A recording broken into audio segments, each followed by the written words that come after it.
러시아의 대문호인 톨스토이의 단편집에 보면 사람은 무엇으로 사는가라고 하는 작품이 있습니다. 거기에서 톨스토이는 인간은 스스로의 힘으로 살지 않고 어떤가에 의해서 살아가게 된다는 것입니다. 그럼 그게 뭐냐? 사실 인간은 사랑의 힘으로 살아가게 된다는 것이죠.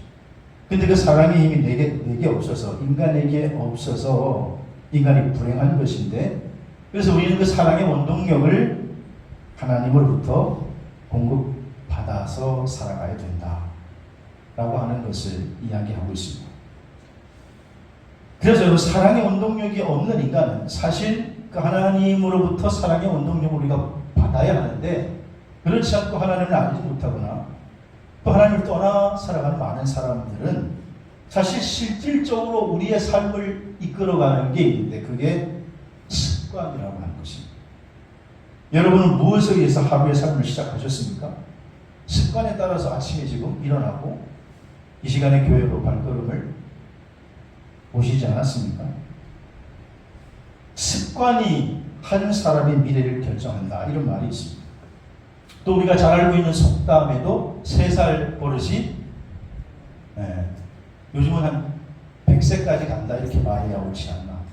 여들은 웬만하면 사시니까. 그게 바로 습관이라고 하는 것이죠. 그러니까 의식을 연구하는 학자들은 우리가 일상적으로 살아가는 모든 행동의 90%가 사실은 습관에 의해서 나온다. 10%만 내 의지로 통제하는 것이 가능하고, 나머지는 거의 무의식적으로 사실 인간은 습관에 따라서 인생을 살아간다라고 하는 것이죠. 어쩌면 오늘 하루의 삶도 우리는 우리가 만들어 놓은 습관이라고 하는 리모컨에 의해서 조정당하고 있다고 해도 과언이 아닐 것입니다. 저는 새벽형 인간일까요? 저녁형 인간일까요? 네. 저는 원래는 저녁형인데 목사로 살다 보니까 자연스럽게 이제 새벽형이 됐는데, 정확하게 얘기하면 복합형인 것 같습니다. 요즘은 예전에는 그러지 않았는데 8시, 9시만 되면 졸려서 이제는 이렇게 TV 앞에서 졸고 있는, 아니면 책상 앞에서 졸고 있는 제 모습을 발견하게 됩니다. 그래서 잠이 들었다가 새벽에 일어나거나 아니면 중간에 한 번 더 깨면 다시 책상에 좀 앉았다가 다시 잠이 들곤 합니다. 근데 저희 집 사람은 보니까 이제 완벽한 저녁형 같습니다. 그래서 이제 저녁이 되면 말똥말똥하면서 피곤해하면서도 이제 10시에 이제 빨래도 막 하는 것 같고, 11시에 같은데도 졸리지 않고, 그래서 조금씩 그때부터 잠을 자려고 하는. 여러분, 습관이라고 하는 것이 우리의 삶을 이렇게 조종하고 있다는 것이죠. 이스라엘 백성들은 애굽에서 400여 년 동안 노예 생활을 하다가 하나님의 은혜에 의해서 해방이 됐습니다. 그리고 이제 약속의 땅, 하나님 주신 가나안 땅으로 들어가야 하는데, 하나님께서 가나안 땅에 들어가기 전에 400여 년의 10분의 1인 몇 년? 제가 지금 엄청 어려운 것을 질문하겠습니다. 400여 년의 10분의 1인 40년을 그들의 노예 생활, 노예의 습관, 그 근성을 제거하는데 사용하시게 되었다는 것입니다.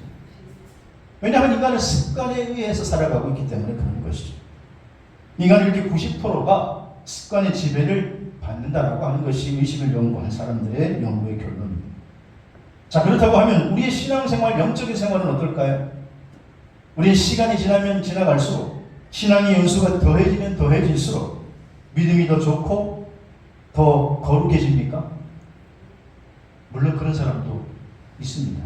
하지만 대부분의 사람들은 제가 보니까 작년이나 금년이나 다 비슷비슷합니다.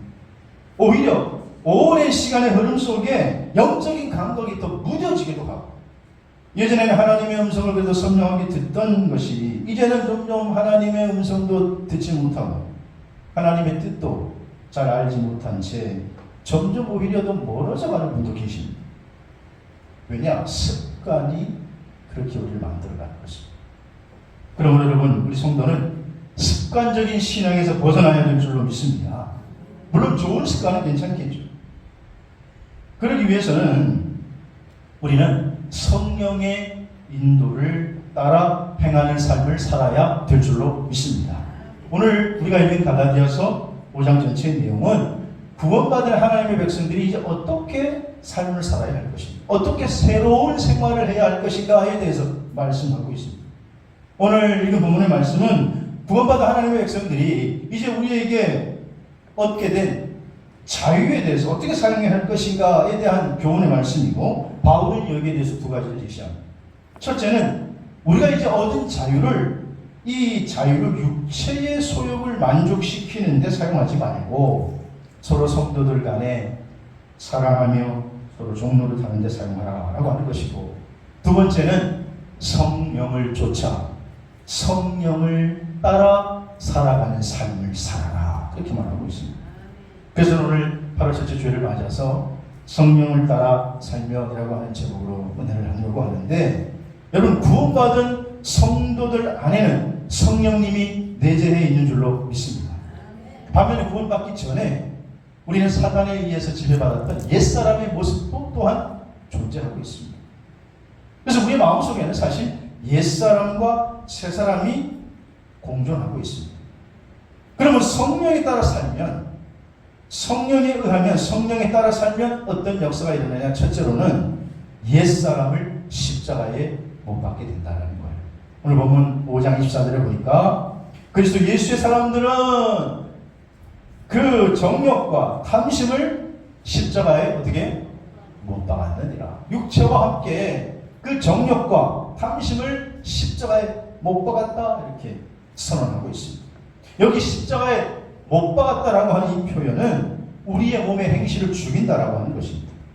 로마서 8장 13절을 보니까 너희가 육신대로 살면 반드시 죽을 것이로되 영으로서는 주의 행실을 보면 살리라. 그래서 육신적으로 사는 것과 영적으로 사는 것을 대비시켜서 말씀해요.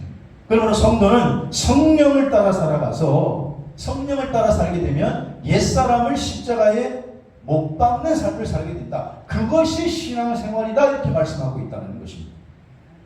로마서 6장 6절에도 한번 같이 읽어보기 시작. 우리가 알거니와 우리 옛사람이 예수와 함께 십자가에 못 박힌 것은 죄의 몸이 죽어 다시는 우리가 죄에게 종로로 타지 아니하리 함이라는 것입니다.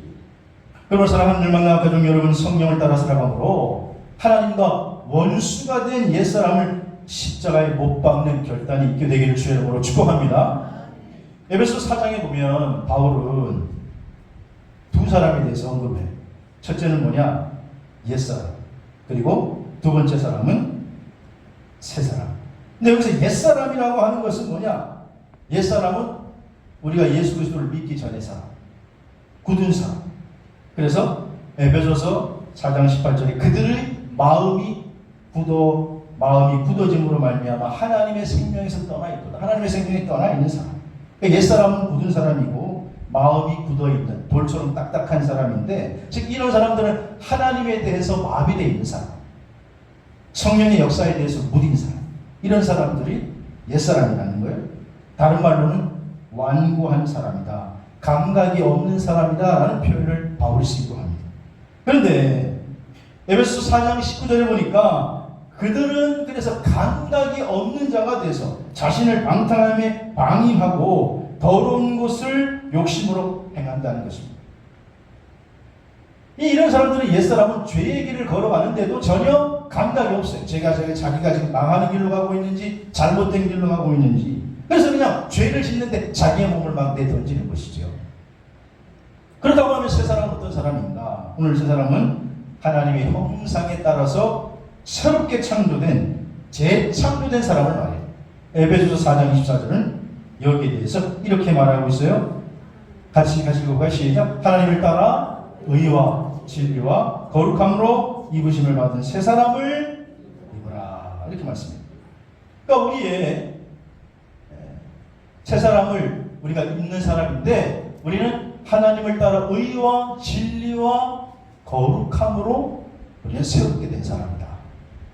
물론 우리의 연약함을 이해하고 있는 바울은 새로운 사람으로 우리가 신분이 변화됐다고 해서 우리가 거기에 걸맞는 새 사람의 수준을, 거기에 걸맞는 삶을 저절로 살 수 있는 것은 아니라고 선언합니다. 자, 에베소 4장 23절에 보면 저렇게 새 사람을 입으려면, 새 사람의 삶을 살려면 어떻게 해야 되느냐? 다 같이 다시 시작. 오직 너희의 심령이 새롭게 되는다. 우리의 심령이 새롭게 돼야지 내 어떤 의지로 내가 저렇게 살아야지, 내가 저렇게 돼야지라고 하는 내 능력과 내 의지를 내는 것이 아니다. 그것은 그렇게 되는 것이 아니라는 거예요. 불가능하다는 거예요. 성령의 힘으로 날마다 새롭게 되는 삶이 바로 새 사람의 삶이요 우리의 신앙생활인 줄로 믿으시기를 바랍니다. 그리고 사랑하는 얼마나 가족 여러분, 성령을 따라 살아가므로 우리는 하나님과 원수된, 그리고 우리를 자꾸 죄의 길로 끌고 가려고 하는 옛사람을 십자가에 못 박는 결단이 있게 되기를 주의 이름으로 축원합니다. 여러분은 다 구원 받으셨습니까? 제가 또 이렇게 질문하면은 목사님 또 참 그런 걸 또 물어 사람을 또 이게 곤란하게 만드나? 그럼 구원 받았죠 하면서 속으로 왜 이렇게 곤란한 걸 또 물어보나? 그러면서 아멘 하고 대답하신지 모르겠어요. 그래서 여러분 질문을 제가 한번 바꿔볼까요? 여러분은 그리스도인답게 살고 계십니까? 대답이 안 나오죠? 여러분은 그리스도인답게 삶을 살고 계십니까? 그러면 벌써 우리가 대답을 주저주저 하게 될 것입니다. 여러분, 우리는 전능하신 하나님을 믿습니다. 창조주 하나님을 믿습니다. 예수 그리스도의 십자가의 은혜로 우리가 구원받았다는 것을 믿습니다. 이것도 안 믿어요? 우리와 함께 하시는 성령님을 인정합니다. 그러면 우리는 구원받은 하나님의 자녀가 틀림이 없어요. 근데 문제는 구원받고 우리가 하나님의 자녀가 되었다는 것이 죽은 후에 그냥 천국 가는 정도로 알고 있는 게 문제랍니다. 그 정도가 아니에요. 우리는 구원 받았고 하나님의 자녀라고 하는 어마어마한 신분을 얻어서 이미 이 땅에서 하나님 나라의 백성으로 삶을 살아가고 있는 줄로 믿으시기 바랍니다. 근데 구원의 참된 가치를 모르면 마치 우리가 어마어마한 유산을 받아놓고 그 유산이 어디에 있는지도 모르고 그 돈을 어떻게 써야 하는지도 몰라가지고 여전히 헐벗고 굶주리고 거지처럼 그렇게 살아가는 것과 같다라는 거예요. 존 스토트라고 하는 목사님은 로마서 강의 새 사람이라고 하는 책에서 로마서를 강의하면서 그래서 이 복음의 정수인 로마서에서 그분은 우리에게 거룩한 새로운 삶을 살라 그렇게 말씀하고 있습니다. 그래서 로마서 5장 1절에 보면 그러므로 우리가 믿음으로 의롭다 하심을 받았으니 이렇게 말하고 있습니다. 자, 하나님의 자녀가 된 우리가 이제 새 사람이 됐기 때문에 이제는 구원받은 것에 대해서 새 사람이 된 것에 대해서 얘기하지 말고 구원받은 결과에 대해서 이제는 성령의 열매에 대해서 논하자는 거예요. 그러면 여러분 우리가 구원받고 하나님의 자녀가 된 것은 구원의 시작일 뿐이에요. 이제는 성령의 인도하심 따라서 우리가 한 걸음 한 걸음 구원의 아름다운 영광의 발걸음을 걸어가야 될 줄로 믿습니다. 여러분 우리 교우들 중에도 이제 할아버지 할머니가 된 분들이 많아요. 이제 갓 손자 손녀를 얻은 분도 있어요. 그러면 얼마나 그냥 그 하루하루 손자가 자라나는 성장하는 모습을 보고 기뻐합니까? 그죠? 이정신 목사님 기뻐 죽겠죠. 우리 신앙도 마찬가지라는 거예요. 우리가 거듭나서 하나님의 자녀가 되었다면 점점 자라나야 되는 줄로 믿으시기 바랍니다.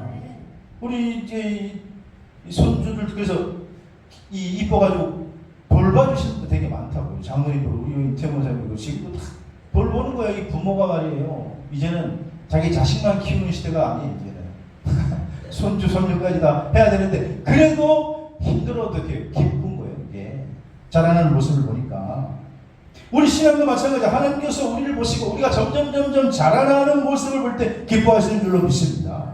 근데 신앙생활을 10년, 20년, 30년 시간을 자꾸 가는데도 자라나지 않고 변화되지 않고 하나님의 자녀로서 살아가지 않는 모습을 보면 이게 뭐예요? 이거는 뭔가 문제가 있다는 거죠. 어떤 분들은 목사님 저는 원래 그래요. 저는 성격이 원래 그래요. 원래 성격이 더러워요. 원래 더러운 것도 그리스도와 함께 십자가에 못 박혀야 될 줄로 믿으시기 바랍니다. 어떤 예수 믿는 시어머니가 미국에 사는 딸네 집과 아들네 집에 갔어요. 자녀들이 다 미국에 살아요. 먼저는 딸네 집에 갔네. 갔더니 아니 그냥 너무 큰 집에서 너무너무 행복하게 사는 거예요. 그래서 이제 가서 푹 쉬고 그 다음날 아침에 일어났는데 아침에 일어났더니 딸은 아직도 지방에서 자요. 근데 아침에 사위가 일어나더니만 지가 알아가지고 막 콤프레이크 해가지고 점심을 먹더니만 샌드위치까지 만들어가지고 지가 알아서 출근을 해. 이 어머니가 그 사위를 보면서 어떻게 생각했겠습니까? 참, 내가 사위 하나는 잘 봤네. 참 고맙네. 내가 사위 하나는 참 잘 봤지. 아유 우리 딸은 그래도 행복하게 사는구나.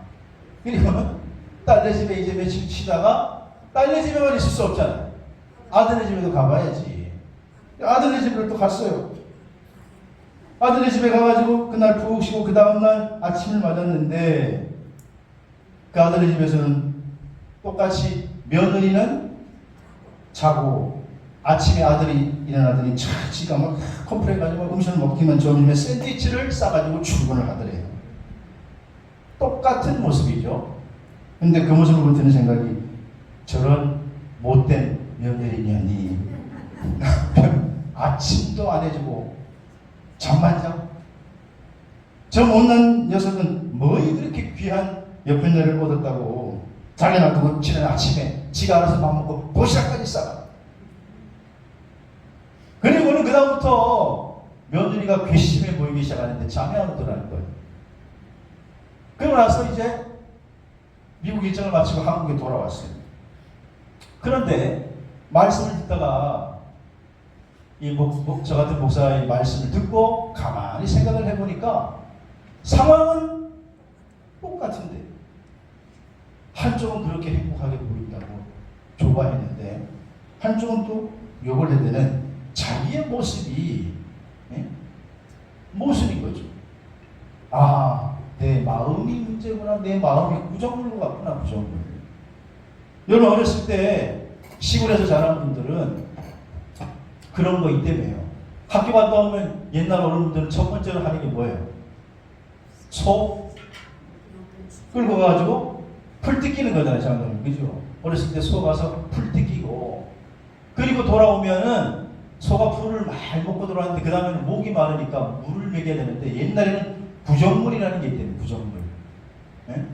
저는 그런 거는 못 봤습니다만은 옛날 어른들은 어머니들이 밥하고 설거지하고 하면 그 물을 그냥 버리지 않고 그 물도 얻어가 담아 두었답니다. 그래서 부정물이라고 그걸 담아두면 시골에서는 그러면 나중에 그 물을 또 쓴대요. 소 물 먹일 때 그 갖다 쓴다는 거예요. 표정을 보니 별로 그렇게 한 번도 없는가. 그런데 여러분 그 구정물이요. 물을 밥할 때도 쓰고 나온 거 붓고 설거지도 붓고 근데 그 물을 오래 놔두면 그게 깨끗해 보여요. 아 가라앉거든요. 근데 소를 물을 먹이려고 이렇게 휘저으면 밑에 있는 밥짓거리, 김치짓거리, 깍두기 짓거리들이 올라온다. 여러분 평상시에 우리는 그리스도인으로 사는 별 문제가 없습니다. 누가 나를 툭 건드리면 내 안에 있는 짓거리들이 올라요. 짓거리들. 이 시어머니가 이 권사님이 내 마음이 구정물이었구나 깨달은 거. 그리고는 그 다음에는 우리가 하나님의 자녀가 구원받아 하나님의 자녀가 됐지만 내 안에 옛사람이 똑같이 공존한다는 걸 알고 그리고 그 옛사람의 모습을 십자가에 못 박았다는 거예요. 사랑하신 성도 여러분, 옛사람을 십자가에 못 박으시기를 바랍니다.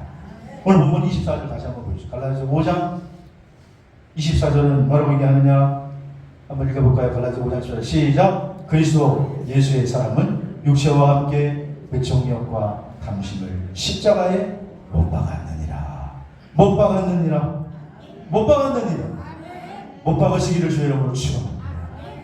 성령에 따라 살면 두 번째는 성령의 열매를 열매. 오늘 본문 22절 13절에 보면 성령의 열매는 9가지 열매, 사랑, 희락, 화평, 오래 참음, 자비, 양성, 충성, 온유, 절제니 이 같은 것을 금지할 법이 없느니라 그랬어요. 그 전에 바울은 먼저 19절에서 21절까지는 육체의 소욕에 대해서 쭉 소개를 해요. 그리고 22절에서 23절은 너희 이제 성령을 따라 사는 사람이니까 성령의 열매를 맺으라는 거예요.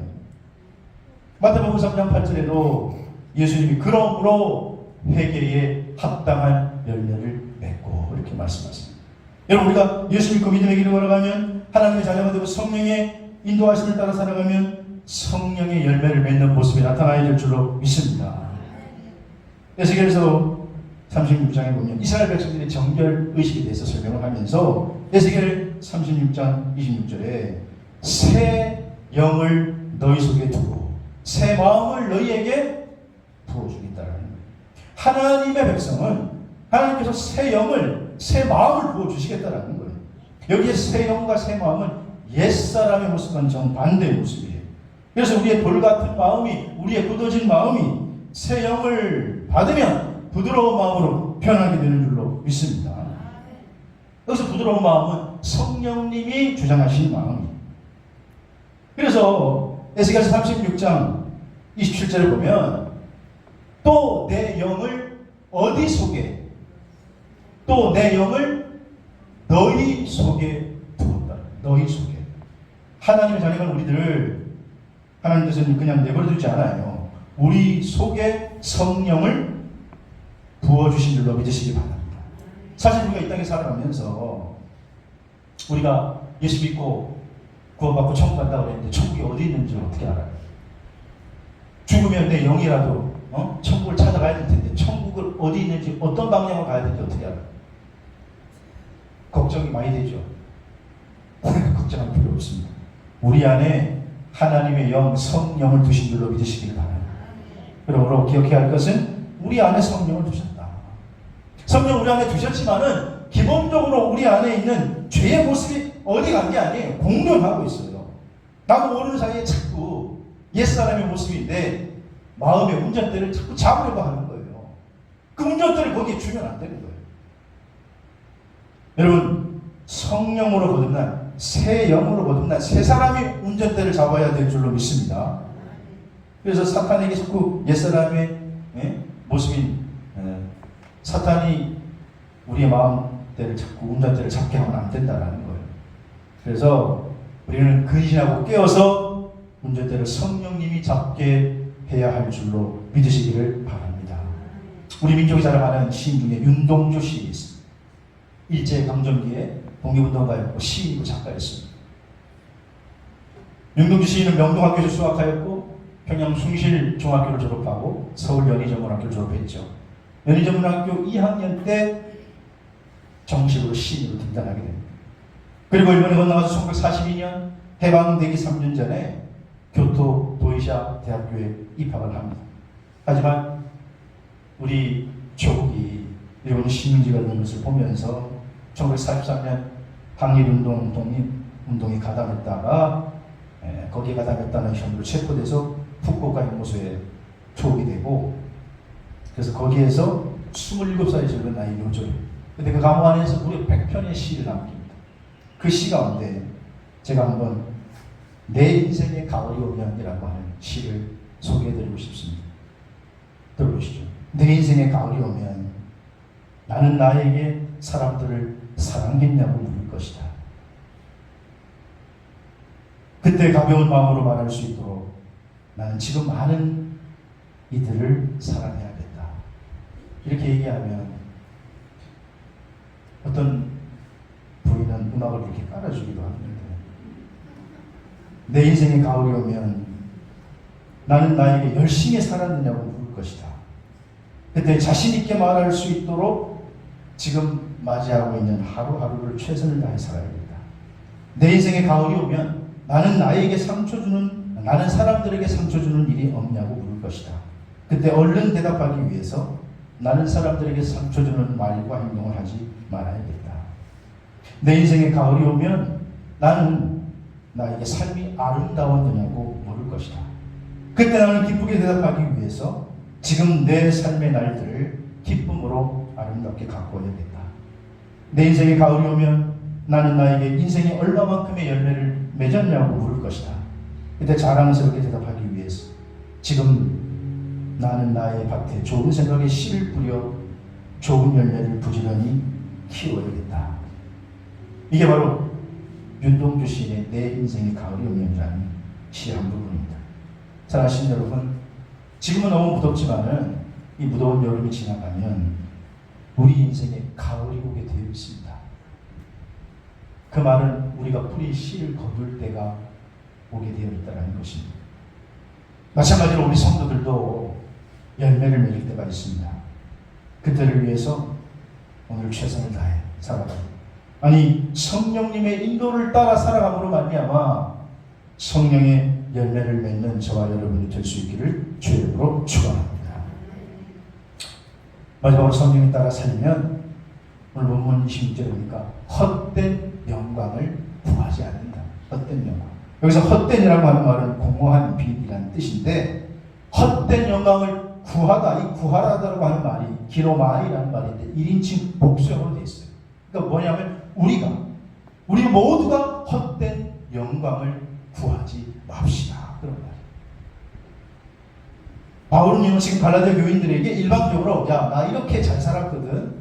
그러니까 너희도 그렇게 살아야 돼 라고 권고하고 명령하고 있는 게 아니, 자기는 마치 모든 걸 다 통달했으니 너희도 그렇게 살아라. 나는 헛된 영광 구하지 않았어. 너 이렇게 잘 살았거든. 그렇게 얘기하고 있는 게 아니에요. 우리 모두는 하나님 앞에서 다 연약한 인간이고 죄인이라는 거예요. 그러나 오늘 우리가 겸손함으로 자랑하는 인생이 아니라 우리 모두 함께 헛된 영광을 구하지 맙시다. 그렇게 권고하고 있는 것입니다. 그러므로 사랑하는 여러분, 세상 헛된 영광을 살아가는 그런 성도가 아니라 하나님의 영광을 위해 승리의 삶을 사는 저와 여러분 되시기를 주의 이름으로 축원합니다. 과거에 러시아의 한 노인이 살았습니다. 어느 날 이 노인에게 와서 어떤 사람이 물었습니다. 당신 평생 소원이 뭡니까? 그랬더니 이 노인이 주저함이 없이 말하기를 내 인생의 목표는 아주 고급 외투를 갖는 것입니다. 여러분, 러시아는 춥잖아요. 그러니까 이게 외투가 장식품이 되기도 하고 자기의 신분을 드러내는 옷이기도 했는지, 또 자기 신분 중에 비싼 고급 외투를 입고 다니는 사람이 있었는지, 이 노인의 소원은요, 고급 외투를 입는 게 이 인생의 소원이에요. 그래서 목표를 정하고 이 노인은 그때부터 열심히 돈을 모으고 모아서 마침내 자기가 원하는 외투를 샀어요. 그날은 얼마나 기분이 좋은지 그냥 입이 그냥 귀에 걸리고 행복하고 흥분되는 날이고 성공한 날이고, 근데 안타깝게도 그 외투를 사가지고 입고 집으로 오다가 그냥 강도를 만나가지고 비싼 외투를 뺏겨버리고 있어요. 노인이 정말 억울했습니다.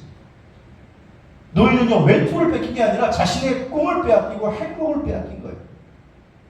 그래가지고 그때부터 잠이 오겠습니까? 시름시름 앓다가 결국은 이 노인이 돌아가셨습니다. 그래서 지금도 또 러시아 골목에 가면 들려오는 소리가 있는데 내 외투 그 골목에 가면 지금도 내 외투 이게 바로 니콜라이 바실레비치 고골이라는 사람이 쓴 외투라는 단편 소설에 나온 이야기입니다. 근데 오늘 이 노인의 소원이 우리와 비슷해요. 끊임없이 우리도 목표를 세우고 그것을 이루기 위해서 달려갑니다. 여러분, 그게 나쁘다는 얘기가 아니에요. 열정이 있어야 되고 인생에 목표가 있어야 되죠. 그걸 위해 달려가야 됩니다. 그런데 여러분, 성령에 따라 살지 못하면 단순히 육체의 소욕과 욕망에 따라서만 추구하기 때문에 헛된 영광을 구하다가 인생이 그것으로 끝이 나버리고 만다라는 거예요. 여러분, 좋은 집은 돈으로 살 수 있습니다. 그러나 행복한 집은 결코 돈으로 살 수 없습니다. 좋은 자동차는 돈으로 살 수 있죠. 그러나 행복한 여행은 그 좋은 승용차가 가져다 주는 게 아닙니다. 최고의 침대는 뭐 과학인 침대는 돈으로 살 수 있습니다. 하지만 편안한 잠은 돈으로 살 수 없습니다.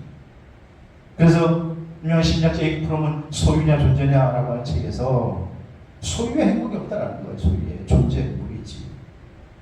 많은 것을 가진다고 할지라도 소유한다고 할지라도 그것이 행복을 보장해 주지는 않습니다. 성령에 따라 살아가면 그 발걸음이 행복한 인생이 될 줄로 확신합니다. 여러분, 우리 안에 두 사람이 있습니다. 구원받은 사람이라 할지라도 우리 안에 두 사람이 있어요. 하나는 옛사람, 하나는 새사람. 오늘 바울은 19절 20절까지 옛사람의 모습을 쭉 얘기해요. 그런데 우리 안에 분명히 성령이 주신 새사람, 거듭난 사람이 있습니다. 어떤 사람에게 내 마음의 운전대를 맡길 것인가 선택은 내가 하는 것입니다. 성령에 따라 살면 그 인생이 복된 승리 인생이 될 줄로 믿습니다. 자동적으로 성령의 인생이 우리에게 주어진 게 아니라는 거예요. 우리가 선택하고 그리고 성령의 인도함을 따라 살 때, 옛사람의 모습을 십자가에 못 박을 때, 바울처럼 날마다 나는 죽노라고 고백할 때, 여러분, 바울이 날마다 독약 먹고 죽는다고 그런 게 아니에요. 자기의 의지를 성령께 맡기고 죄의 길 십자가에 못 박는 것을 그렇게 표현하는 것이에요. 그럴 때 우리는 날마다 새로운 사람으로 조금씩 성장해 나갈 수가 있습니다. 그리고 성령에 따라가다 보면 성령의 힘을 주렁주렁 맺게 될 줄로 믿습니다. 그리고 결국 그 삶은 헛된 영광을 구하는 게 아니라 천국의 영광의 소유자가 되어져서 여러분의 인생의 믿음의 행진이 승리의 행진이 될 줄로 믿습니다. 그 주인공이 저와 여러분이 되시기를 주의 이름으로 축원합니다.